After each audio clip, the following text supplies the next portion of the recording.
Hello दोस्तों, आपका स्वागत है आपके अपने चैनल में जिसका नाम है pedagogy of curiosity. Okay friend, चलिए आज हम लोग फिजिकल साइंस के लर्निंग डिजाइन के साथ ये सफर स्टार्ट करने वाले हैं। दोस्तों चलिए स्टार्ट करने से पहले मैं हमेशा आप लोगों से एक रिक्वेस्ट करती हूँ, रिक्वेस्ट को आप लोग जरूर मानते हो, थैंक यू सो मच उसके लिए।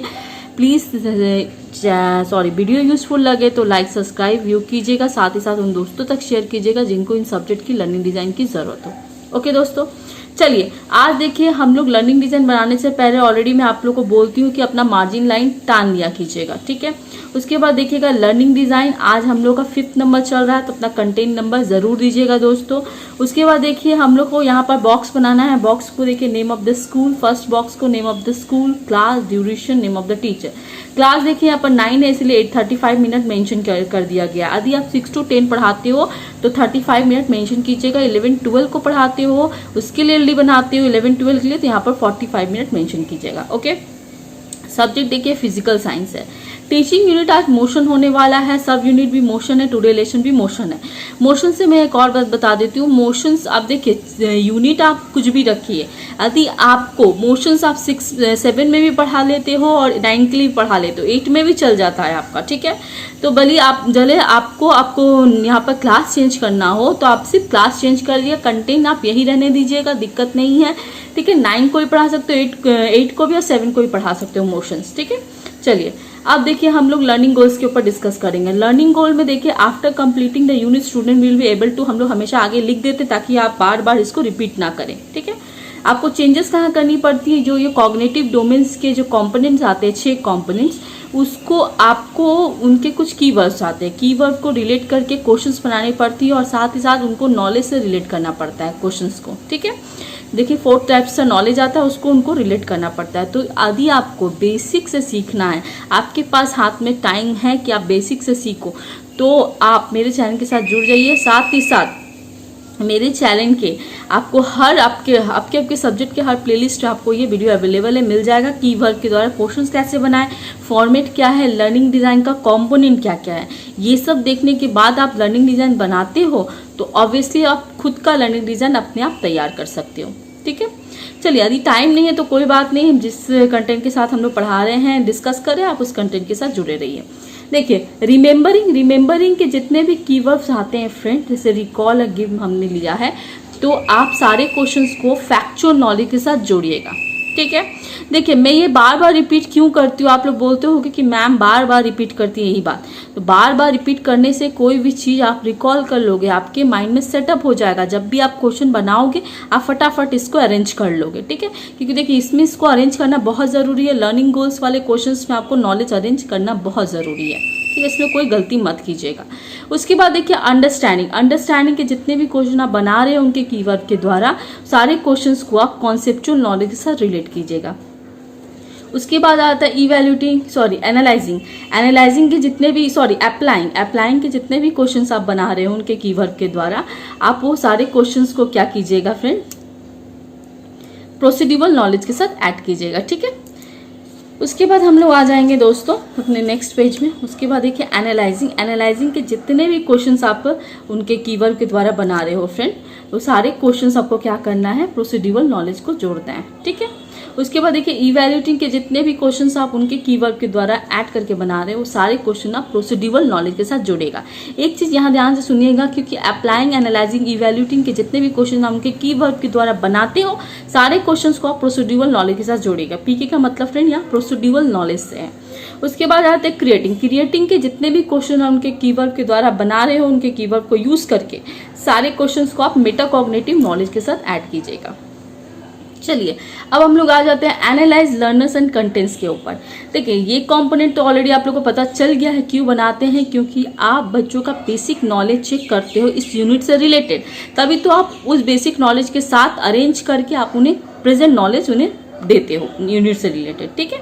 तो चलिए इसमें क्या करना है, आपको लिखने का पैटर्न देखिए। The following questions will be asked to the students to determine their general characteristics and primary behaviour on the basis of the present lesson. ठीक है। ये चीज आप हमेशा फॉर्मेट के द्वारा ही लिखोगे। चेंजेस कहाँ करोगे?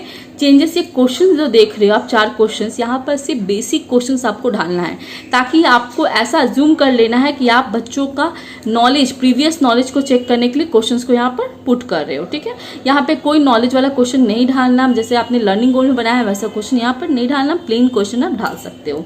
ओके, चलिए अब हम लोग आते हैं अपने थर्ड पेजेस में, जो है हमारा develop and select learning materials. तो आप जब क्लासरूम में जाओगे तो आप क्या क्या लर्निंग मटेरियल सेलेक्ट कर रहे हो पढ़ाने के लिए, ठीक है, ये चीज यहाँ पर मेंशन करते हैं। तो इसको डिस्क्राइब करने के लिए जर्नल और स्पेसिफिक 2 एरिया में इसको बांट देते हैं। जनरल लर्निंग मटेरियल जो होता है उसमें हम लोग जो क्लासरूम में आसानी से हम लोग को यूजफुल होता है, मिल जाता है, वो चीज हम लोग यहाँ पर मेंशन करते हैं। जैसे कि ब्लैक बोर्ड, डस्टर, चौक, स्कूल बुक, टेक्स्ट बुक, ये आपको एक्स्ट्रा अपने आप से नहीं ले जानी पड़ती है, स्कूल में अवेलेबल रहता है, स्कूल के करिकुलम में ऐड रहता है कि क्लासरूम में ये चीज आपको अवेलेबल दिया जाएगा टीचर लोग को एज ए टीचिंग पर्पस के लिए, ठीक है।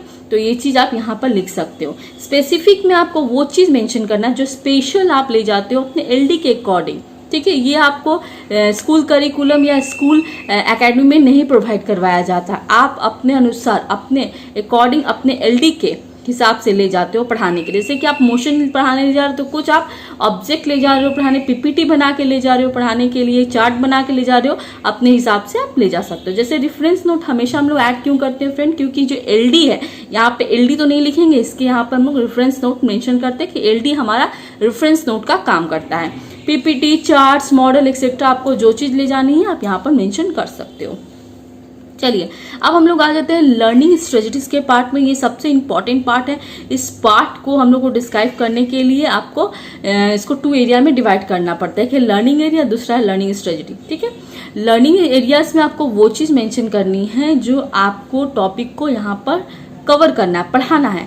और लर्निंग स्ट्रेटजी में आपको वो चीज मेंशन करना है कि ये टॉपिक में आपको किस वे से पढ़ाना है, प्रोसेस क्या यूज करना है, साथ ही साथ आपको टीएलएम क्या यूज करना है और आपको बोर्ड वर्क क्या देना है। ये देखिए टीएलएम और बोर्ड वर्क आप इसमें यूज जरूर कीजिएगा। हर आपको एलडी में इसको आपको पुट करना है, ठीक है।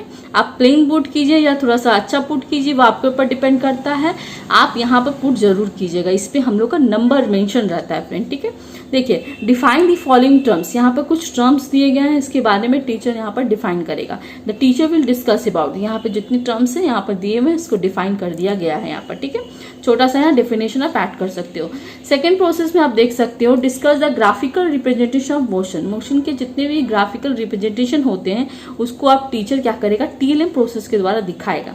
The teacher will show a chart about the graphical representation of motion, ठीक है। यहाँ पर देखिए चार्ट के द्वारा यहाँ पे शो कर सकते हो, ठीक है। Graphical representation of motion, distance time graph होता है, एक वेलोसिटी टाइम ग्राफ्स होता है। ओके फ्रेंड, इस टाइप का आप ग्राफ के द्वारा आप दिखा सकते हो, ठीक है।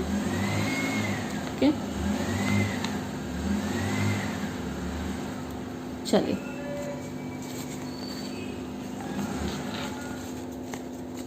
कितना बड़ा चार्ट हो गया है फ्रेंड, इसलिए इसको मोड़ के लगा दिए, कवर्ड करके लगा दिए, ताकि इतना बड़ा चार्ट पेपर में अच्छा नहीं लगता, आप लोग को पता ही होगा। चलिए अब हम लोग आ जाते हैं चार्ट के द्वारा। चार्ट के बाद क्या होता है, ठीक है। The students will ask questions after discussion the graphical representation of motion and get clear idea by teacher, ठीक है। उसके बाद देखिए थर्ड फेज में क्या करना है, डिस्कस द सम प्रॉब्लम्स। यहाँ प्रॉब्लम्स के बारे में आप डिस्कस करोगे। यहाँ देखिए मोशंस ऐसा चैप्टर है जिसमें बहुत सारा प्रैक्टिकल क्वेश्चंस दिया रहता है, ठीक है। तो प्रैक्टिकल क्वेश्चंस को भी आप बोर्ड पे डिस्कस करोगे बच्चों के साथ। The teacher will discuss about the some problems of motion on the black board, ठीक है। ब्लैक बोर्ड पे क्या कर रहा है, टीचर दिखा रहा है बच्चों को मोशंस के क्वेश्चंस, ठीक है। यहाँ सम प्रॉब्लम्स दिए गए हैं, सम प्रॉब्लम्स को आप डिस्कस कर सकते हो ब्लैक बोर्ड में, ठीक है। देखिए मैसी हो गया, मैंने क्या किया, सुखाया नहीं, इसको फोल्ड कर दिया, इसकी वजह से आपको दिख नहीं रहा होगा। तो आप कोई भी सॉल्यूशन आप यहाँ पर ले सकते हो प्रॉब्लम्स वेलोसिटी और स्पीड से रिलेटेड, ठीक है।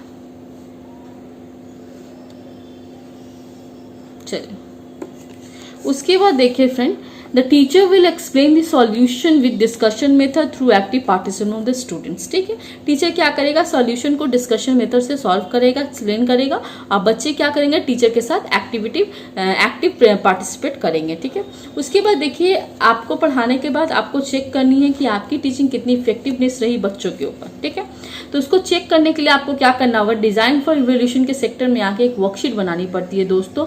ये वर्कशीट आपको 10 मार्क्स की बनानी पड़ती है, ऑलरेडी आपको पता है।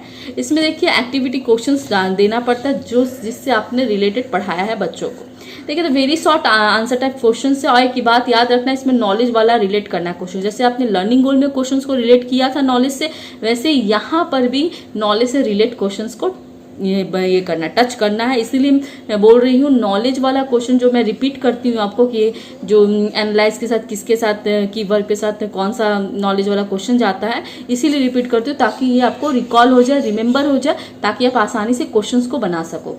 ठीक है, देखिए पहला क्वेश्चन आपका पीके के साथ जा रहा है, दूसरा फैक्चुअल नॉलेज के साथ, तीसरा प्रोसीड्यूरल के साथ, फिर आपका फैक्चुअल के साथ, और फिर आपका फैक्चुअल नॉलेज के साथ जा रहा है। ठीक है, इस टाइप से आप नॉलेज को रिलेट करते हुए क्वेश्चंस को बनाइएगा।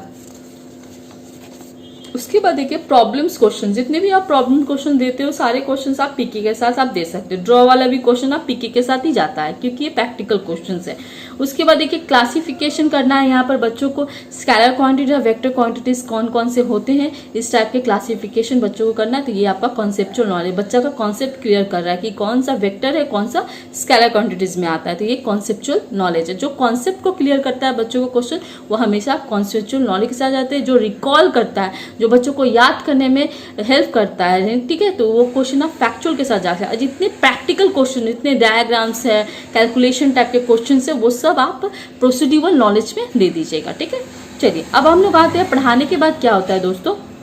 आपने पढ़ा लिया, पढ़ाने के बाद आपको पता चल गया कितने बच्चों को समझ में आया कि नहीं आया। जिन बच्चों को समझ में नहीं आया दोस्तों, उनके लिए आपको क्या करना है, एक एक्स्ट्रा क्लासेस प्रोवाइड कराना है। तो आप क्लासरूम सिचुएशन में तो करवा लोगे, पर आपको एलडी में क्या करना है, डायग्नोसिस फॉर रेमेडियल क्लासेस से कंपोनेंट में आके सिंपल से एक स्टेटमेंट ऐड करना पड़ता है। If there is any need of remedial classes then the teacher will arrange it according to need. उनकी जरूरत के हिसाब से टीचर उन्हें क्या करेगा, रेमेडियल क्लासेस प्रोवाइड करवाएगा। और यहाँ पर कुछ भी नहीं लिखना फ्रेंड, यहाँ पे इतना बड़ा बड़ा एक समरी टाइप का नहीं ऐड कर देना कि बच्चों को ये रिकॉल करने में दिक्कत है, वो जो भी हो वैसा कुछ नहीं लिखना। यहाँ पर सिंपल स्टेटमेंट दे दीजिएगा, कोई गलत नहीं होगा आपका। ठीक है, चलिए आज का जो हमारा 5th नंबर का जो फिजिकल साइंस से रिलेटेड था एलडी, वो कंप्लीट हो चुका है। अभी हम लोग फिजिकल साइंस, लाइफ साइंस और इंग्लिश का सीरीज चला रहे हैं क्योंकि बहुत दिन से इसका हम लोग सीरीज नहीं चलाए थे। एज रिक्वेस्ट जो जो सब्जेक्ट आता था उनको हम लोग लेके आगे बढ़ते थे।